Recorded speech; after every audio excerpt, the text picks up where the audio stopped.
observadores, bem-vindos a mais um episódio do Observa Aí, o podcast semanal do Observatório Nacional de Segurança Viária.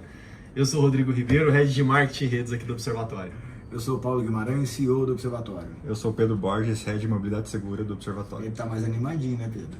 Vocês querem saber o porquê da nossa conversa antes aqui ou não? Uma piada interna. Piada interna? Tá bom. Em breve teremos um início diferente aqui do podcast. Bom, vocês já estão acostumados, quem já nos ouve, esse é o 18º episódio, sempre com a agenda do Observatório. A gente tem tido alguns convidados aqui também, sempre que aparece alguém aqui a gente já laça ou já fisga para poder participar. E hoje estamos nós três aqui, como tudo começou, né, Paulo? Como tudo começou, voltando às origens.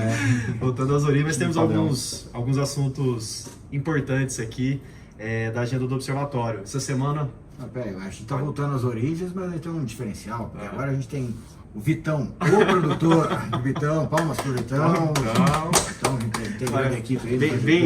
Bem-vindo novamente, né? O Vitão já apareceu aqui no ano passado. No passado ou no anterior aí, ele deu as caras aqui. É um misto de contra-regra, de editor, de tudo um pouco. Mas bom, entrando já na nossa pauta aqui, essa semana Paulo e Pedro estiveram lá no Summit do CNTC Senat, é isso? Isso foi em São Paulo. O CNTC Senat é um dos mantenedores sociais aqui do Observatório, já é um parceiro de longa data do Observatório. Eu acho que assim, acho que a gente foi até em 2 eventos, né, Pedro, que a gente podia falar, porque semana passada a gente foi num evento da ABCR, que é a Associação Brasileira de Concessionárias de Rodovias. É um evento chamado Rodovias do Futuro. E, assim, vou deixar para o Pedro contar a parte ruim, que foi a logística mas a gente acabou passando aí por um processo de experimentação de cidade de São Paulo, né? Porque a gente levou quase 4 horas para ir e quase 4 horas para voltar, e essa semana também aconteceu a mesma coisa. Então, e lembrando que São José, São Paulo, em torno de 50 minutos, né, Paulo? Uma horinha. Na terça-feira andamos 134 quilômetros em 4 horas e 5 minutos. A velocidade média é bem baixa. Mas enfim, o evento em si foi um evento muito legal, lotadaço. Mas coisas interessantes que a gente tira desse evento da ABCR. Uma das coisas que me chamou muita atenção lá foi a apresentação, um painel onde estava a NTT, a Polícia Rodoviária Federal e algumas concessionárias, de uma coisa que está acontecendo no âmbito da NTT e que a gente também está fazendo aqui no Observatório junto com esse ambiente de inovação, que é o Sandbox. Então, a gente tem... O Sandbox é uma iniciativa, vamos dizer assim, que você cria para poder fazer experimentações. Então, o que é um Sandbox? Regulatório, por exemplo, que é o que a gente está fazendo, que a NTT está fazendo e que a Prefeitura de São José dos Campos acabou de aprovar uma lei para isso. Para fomentar a inovação, e a inovação ela sempre com esse viés de desenvolvimento tecnológico e política pública, você suspende a eficácia de algumas leis e determina umas novas regras transitórias, experimentais para aquilo. Então, uma das coisas que a gente viu lá legal, até acho que você conseguiu acompanhar daqui, é a utilização de drones para poder fazer as inspeções de rodovias, né? Então você tem todo um regulamento que trata disso, mas para esse projeto você suspende esse regulamento para poder fazer os experimentos aí. Seria a proibição do drone, não? Não é só questão de proibição, você tem regras de como é que você monitora o pavimento, quantas vezes você passa e tal, tudo isso precisa ser reformulado, né? Precisa ser atualizado. Então, trazendo para o nosso mundo, foi uma experiência muito legal, porque a gente está fazendo esse processo, a gente está iniciando esse processo aqui. Inclusive hoje a gente teve uma reunião com um grupo de estudos da UFGV Cidades, então a gente faz parte também, para falar um pouquinho sobre essa nossa intenção de utilizar um ambiente de sandbox regulatório promovido pela cidade de São José dos Campos para fazer o desenvolvimento tecnológico, as discussões de políticas públicas para nova regulamentação de motofrete. Então acho que assim, apesar do evento ser de rodovias, né, e tinham coisas bem legais relacionadas a rodovias lá, a gente tirou um pouco mais dessa experiência. E aí no final do mês eu estou indo a Brasília, e uma das conversas que eu vou ter com a NTT é justamente para entender qual, do ponto de vista prático, como eles já começaram isso antes, como está sendo a parte de resultados dessa política. Então foi um negócio super legal. E essa semana a gente teve o Summit do SES Senat. Ali a gente tinha 2 trilhas, né, um evento bem legal também. super moderno, onde a gente tinha ali 2 trilhas simultâneas, uma falando sobre o futuro das tecnologias e outra falando sobre o futuro do mercado. Então, o mercado ali, relações de trabalho, diversidade, inclusão e tecnologias. E também muito interessante, e eu estava falando para o Pedro, uma coisa que me caiu a ficha, engraçado, coisas óbvias só ficam óbvias a hora que alguém te conta, né? Mas uma das coisas que o cara falou lá que me chamou a atenção, falando um pouco sobre dados, tecnologia, avanço tecnológico e tal, por que a China avança tão rápido, né, nessa questão dos dados? Porque a China não tem LGPD, então tudo o que você faz na China, todo celular é conectado ao governo, todo dado passa pelo governo, toda empresa é do governo, tudo é do governo. Então é uma forma de organização diferente do que a gente está acostumado enquanto sociedade, mas que para esse assunto específico, não vou nem entrar no mérito o que é melhor, o que é pior, mas para esse assunto específico acelera o desenvolvimento, né, Pedro? Então, e aí as outras questões ali que a gente viu ali, que acho que foram muito legais. Sim, teve muita discussão sobre eletromobilidade também, que eu achei legal, e sempre vinculado ao sistema de energia, e não evoluções só na eletromobilidade, mas nos sistemas de energia, que eles mostraram muito como os dois são interligados.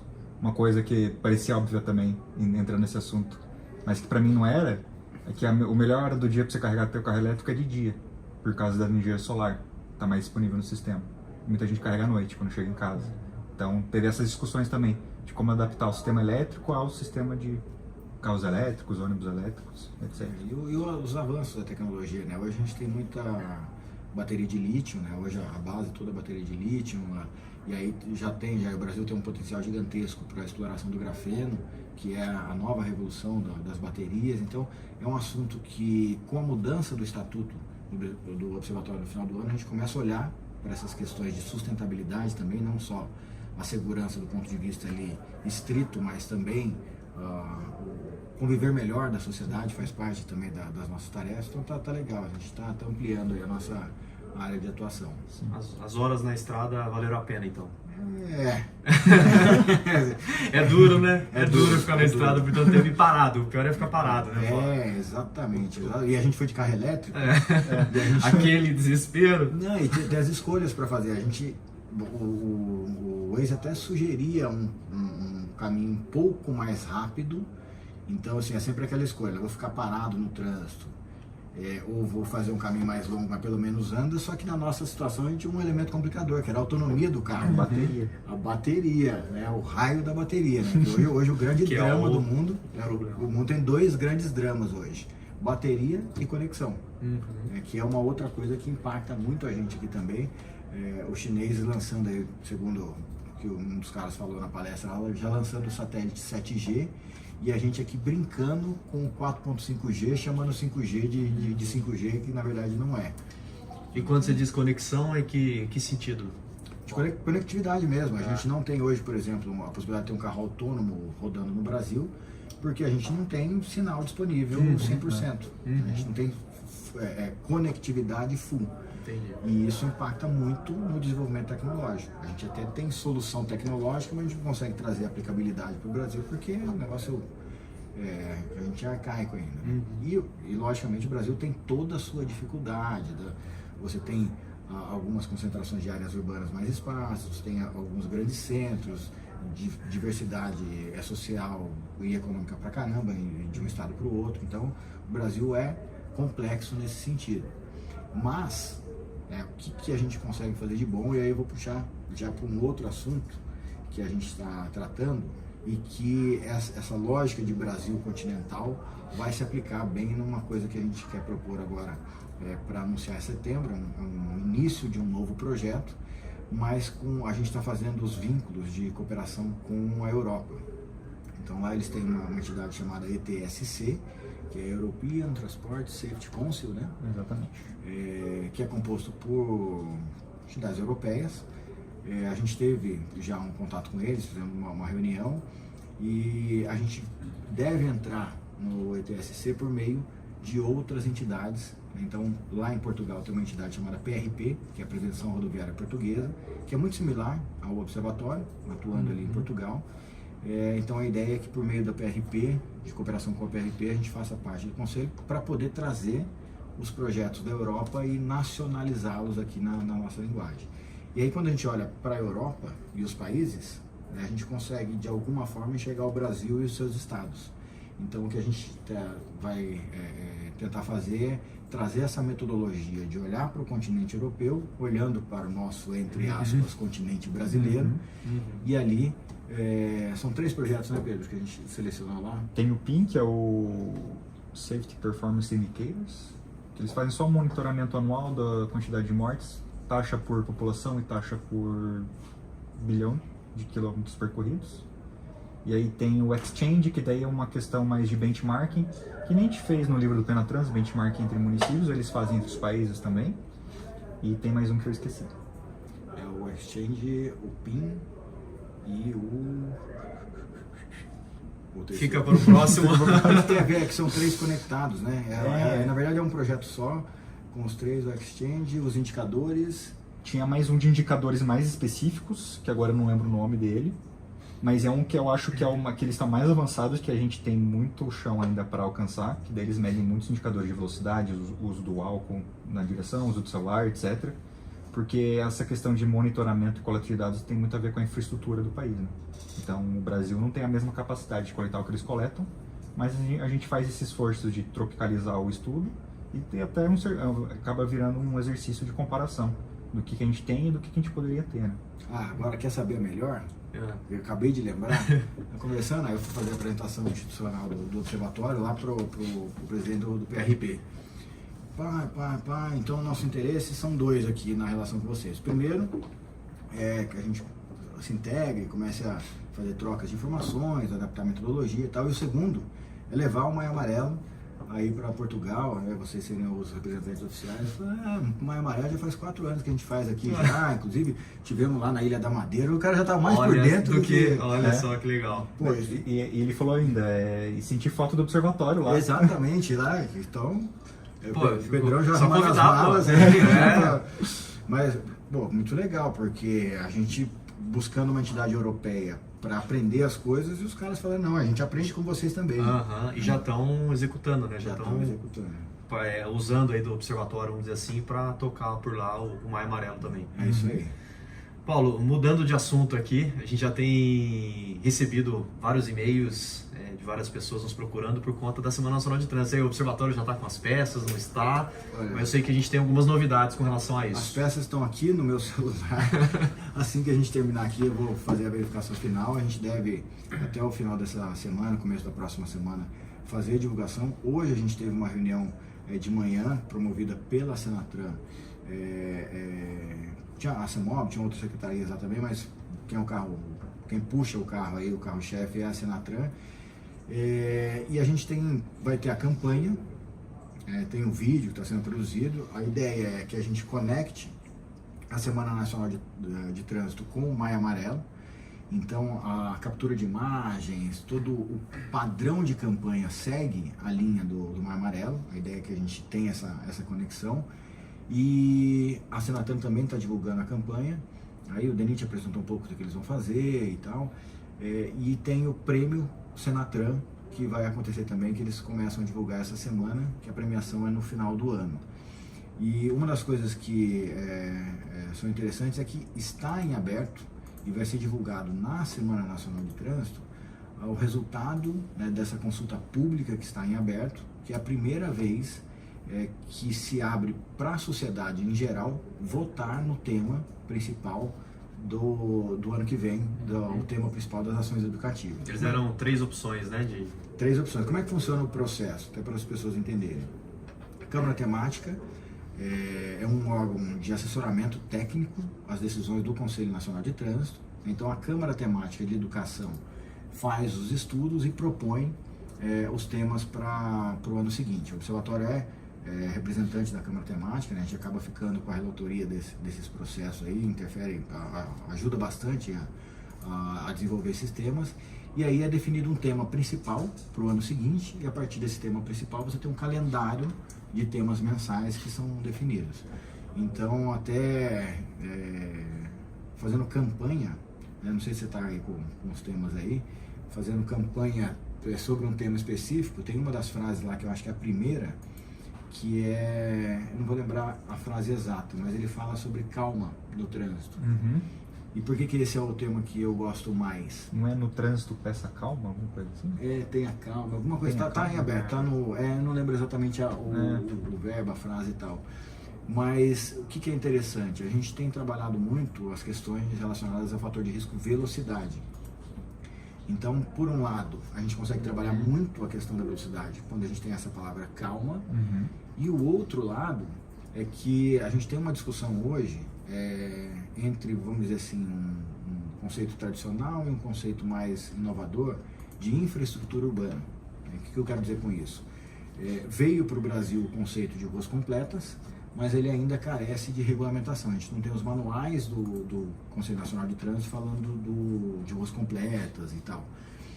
Então, isso deve acontecer também agora para o mês de setembro, esse ano ainda, a publicação, a Câmara Temática acho que talvez de engenharia, não lembro agora se é de engenharia ou se é de segurança que está trabalhando, ou as duas em conjunto, mas estão trabalhando nesse manual, e com esse tema a gente consegue também colocar esse conceito em discussão no ano que vem. Então tá cheio de novidade aí, eu acho que vai ser bem legal. E o Observatório, assim como a gente faz no Maio Amarelo, a Semana Nacional de Trânsito, ela tem muita concentração de ação de poder público, e aí a gente quer agora estimular cada vez mais os outros setores da sociedade, as empresas, a sociedade civil, a também fazerem ações na Semana Nacional de Trânsito. Por isso a gente vai disponibilizar o material, os conteúdos, que nem a gente faz no Maio Amarelo, gratuito, para você colocar a logomarca lá e tal. Então a gente deve fazer isso agora até o começo da próxima semana. E no maio já aconteceu isso, né, Paulo? Dessa adesão dos outros, além do poder público, né? A gente já sentiu isso da iniciativa privada, das instituições já abraçaram mais esse ano o maio, então a ideia é que isso aconteça na verdade, o maio ele começou ao contrário. Então a gente tinha a Semana Nacional de Trânsito, poder público, e o maio começou essencialmente com sociedade civil, as ONGs e tal. A gente foi tendo uma incorporação das empresas privadas, o poder público relutou um pouco nos primeiros anos de se associar, porque achava que era campanha de fulano, ciclano, e por isso que ele chama o movimento Maio Amarelo, porque não é uma campanha e não tem dono, né? O Observatório faz o gerenciamento, a gente faz as divulgações, organiza e tal, mas não é nosso, né? Tanto que sem controle o Maio Amarelo. O cara lá de Portugal já faz 4 anos que trabalha o Maio Amarelo lá. Enfim, então vai ser muito legal. Eu acho que essa Semana Nacional de Trânsito, apesar de todas as dificuldades aí que essas trocas de gestões, principalmente federais, causam nos processos, eu acho que vai ser bem legal. Beleza. Entrando na agenda aqui do Observatório, mas não saindo do assunto conscientização, do Laço, falando um pouco do programa Laço Amarelo, que inclusive segue também o calendário do CONTRAN nas suas peças. Então todos os meses aí os membros do programa recebem os materiais de acordo com o calendário do CONTRAN.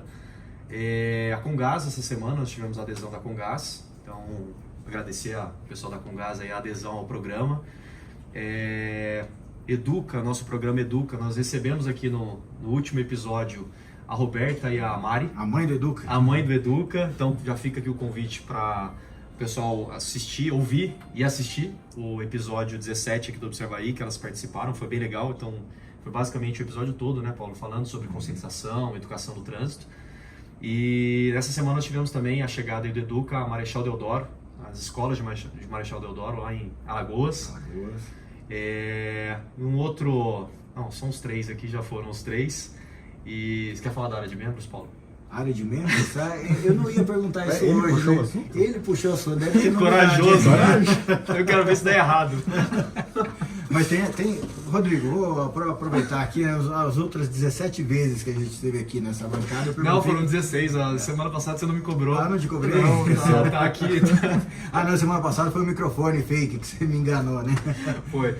Como é que tá a nossa área de membros? Então, enfim, pela 17ª vez. Inclusive principalmente para os observadores certificados, que serão o público inicial aí a usar a área de membros. A gente está já há muito tempo, alguns meses aí, desenvolvendo essa área de membros dentro do site do Observatório, que vai ser basicamente um espaço exclusivo para os observadores, então conteúdos exclusivos, né? E aí na verdade está começando com os observadores, com o público mais próximo, mas ele vai aos poucos pegando aí os outros membros da nossa rede, né? Então os mantenedores sociais, os membros do Educa, dos outros programas do Observatório e depois até para outras pessoas acessarem. Mas é um espaço exclusivo, né? Para eles vão ter algumas discussões um pouco mais técnicas ali também, materiais exclusivos. Então, em breve, a previsão é que na semana que vem... A previsão é que na semana que vem a gente tem a reunião mensal com os observadores, na semana que vem, no dia 24. Então ali a gente... Você vai anunciar? A gente anuncia. Entendi. A gente anuncia e eles já começam a usar. Tô ansioso para ver. Eu também. Esse é né? Então, a área de membros, em breve a gente divulga e inicia esse projeto dentro do Observatório. E também aí um pedido da Edira e do Ronaro, né? A Edira responsável aí pelo programa Educa, né? Faz o meio de campo aí com os membros e aqui entre o Observatório também tem o apoio aí do Ronaro. Mas eles pediram para que a gente criasse uma ferramenta de envio de ações, assim como nós tivemos no maio. A gente sabe que muita coisa é feita dentro do programa Educa pelo Brasil todo aí. Então eles pediram uma área uma ferramenta de envio de ações para o Educa. Então os educadores, enfim, quem já atua dentro do programa Educa vai poder, dentro do site do Observatório, cadastrar a ação que está sendo feita ali dentro do programa Educa. Então cadastrar aí naquele conceito que a gente já utilizou para o maio, de compartilhamento, né? E até para compartilhar a ação que tem sido feita e que inspire também outras ações, outras pessoas, enfim, ali é uma troca, né?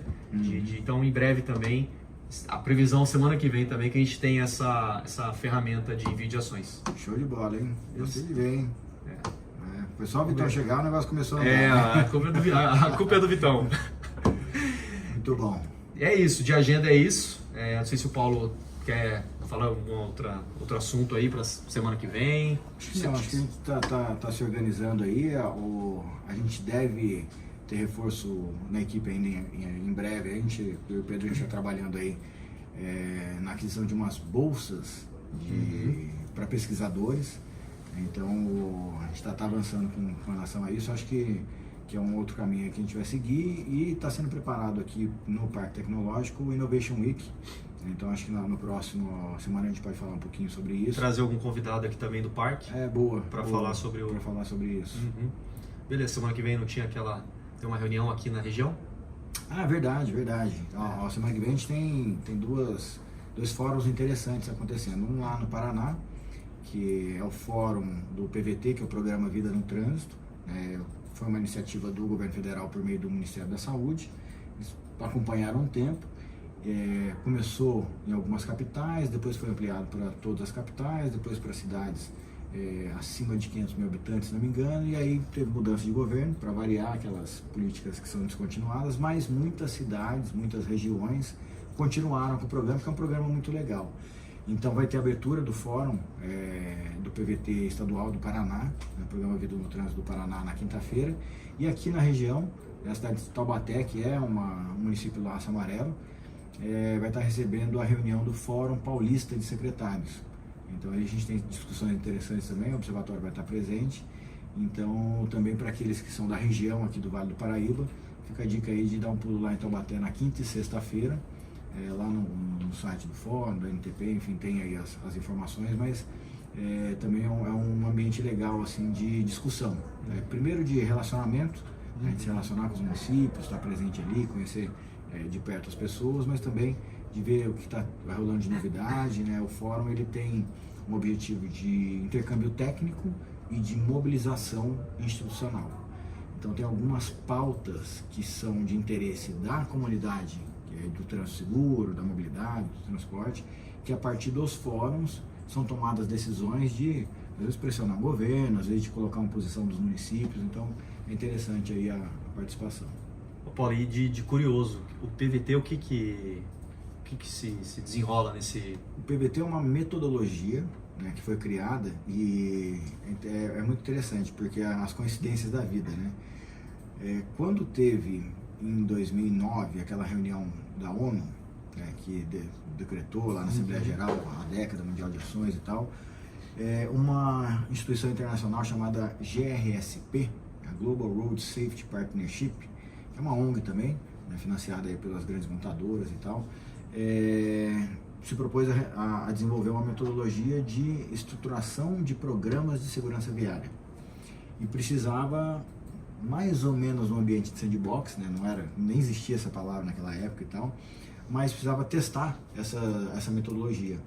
E aí eles escolheram o Brasil estava lá nos top 5, né, como sempre teve, de quem mais mata, e escolheram 3 cidades no Brasil para aplicar essa metodologia. Então uma cidade pequena, uma cidade média e uma cidade grande, que não é tão grande também.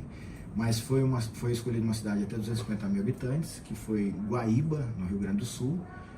Uma cidade até 500 mil habitantes, que foi Jundiaí, em São Paulo. E uma cidade acima de 500 mil habitantes, que foi São José dos Campos.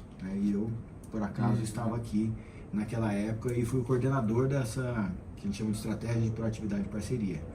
Então, depois que isso foi testado, isso na verdade começou um pouquinho antes, começou em 2006, em 2009, São José, nessa reunião em Moscou da ONU, recebeu um prêmio internacional, foi o primeiro prêmio internacional da cidade de São José dos Campos na área de segurança no trânsito, que ele se chama Michael of Kent Road Safety Awards, que é um prêmio oferecido pela coroa britânica para ações e iniciativas que produzem resultados para a segurança viária no mundo inteiro. Foi a primeira vez que um órgão público teve esse reconhecimento, porque quando a gente aplicou a metodologia, e aí a metodologia o que ela compõe? Formação de parcerias, estruturação de dados, estruturação de programas baseada nos dados, depois os projetos de segurança de educação, fiscalização, engenharia, então é toda uma amarração, expansão de parcerias, revisão, certificações, então tudo é uma metodologia bem legal, bem completa. Então, com a aplicação da metodologia, essas 3 cidades derrubaram o número de vítimas no trânsito. Então, a metodologia ela foi consagrada e foi incorporada dentro do programa Vida no Trânsito. Então, o governo federal pegou essa experiência e aí foi levando e estimulando os municípios, né, começou com as capitais, a desenvolver esses programas, porque é um programa que dá resultado. Então, o estado do Paraná, a cidade de Curitiba, continuaram desenvolvendo essa metodologia e resolveram não mudar o nome do programa. Isso eu acho que é uma coisa bem legal, né? Porque você vai dando continuidade para as coisas. Então, o PVT é isso. Não, é muito legal o vínculo que você falou que foi criado ali no Ministério da Saúde, né? Esse vínculo com a área da saúde que muita gente ainda não consegue fazer essa ligação, né? Do trânsito com o setor da saúde. E tudo que a gente tem a presença da engenharia muito forte nas ações de segurança e tal, mas o foco principal vem da saúde, que é a prevenção. Então, quando a ONU decidiu decretar a primeira década mundial de ações pelo trânsito seguro, o diagnóstico, o prognóstico era que se nada fosse feito até 2020, trânsito seria a primeira causa de morte da humanidade, acima de qualquer doença, acima de tudo. Então, realmente, é sempre a partir dessa lógica da saúde pública. Muito bom. Chegamos aqui no momento da nossa dica. Já? E curiosidade já. Passou voando aqui o tempo. Tô de olho no tempo aqui. Controlando. Quem quer começar? Eu começo a manter as tradições. Vai falar da rotatória lá do satélite? Não, tivemos outra hoje lá. Entraram no contramão hoje. Cada dia é uma novidade lá, Paulo. É uma emoção aquela rotatória. Né, Pedro? Não, e lá até quem tá certo faz errado, né? Sim. Mas e aí, Pedrão, qual que é a dica da semana? Então, agora dia 19 a gente tem o Dia Nacional do Ciclista. E essa semana a Abracico lançou a 2ª edição do Manual do Ciclista Seguro. E dentro desse manual tem várias dicas de segurança para ciclistas, e uma que eu vi lá que eu não conhecia antes é que quando o ciclista está trafegando junto com o veículo na rua, ele nunca deve ultrapassar o veículo caso ele esteja em movimento. E é um negócio até que faz sentido, porque daí você evita o conflito de carros que estão mudando de faixa, etc. Então fica aí a dica, só ultrapasse o carro caso ele esteja parado num semáforo ou numa interseção. Cara, ficou bem legal esse manual, ele tem um padrão visual bem bonito, parabéns aí para os nossos amigos da Abracico, são inclusive também mantenedores do observatório, e tem umas dicas legais lá, bem atuais, né? Não sei se você chegou a olhar lá, Pedro, mas tem uma dica, tem orientações de segurança para quem usa a bike clipado. O que é a bike clipado? É quando você usa aquela sapatilha e você clipa ela no pedal para poder andar com a bike, né? Isso serve tanto para mountain bike quanto para as bikes speed. E eu já andei, né? Quando eu andava de mountain bike, eu andava clipado. E é uma dica interessante, porque eu no meu primeiro dia eu caí 3 vezes. Eu sei disso, que é uma dificuldade, né, de você até tirar o...